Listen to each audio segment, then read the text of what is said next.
this is what they're saying is ice-covered road, no travel.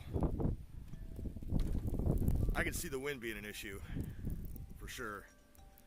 But I got to go into town here in a little bit less than an hour, I think. And, I mean, it's going to take me a slow crawl on an alternate route to get there, but we're going to get it.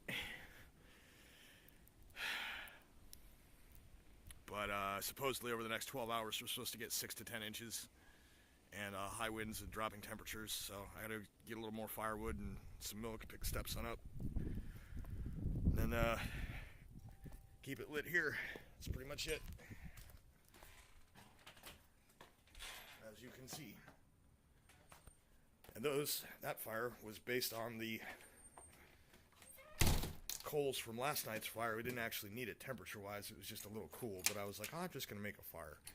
So I did. And then today I had a whole set of coals ready to go. I just rolled up a couple balls of newspaper and put some logs on them, blew on it.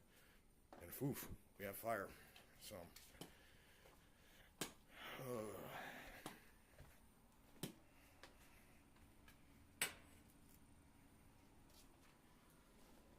Yep, that's about it.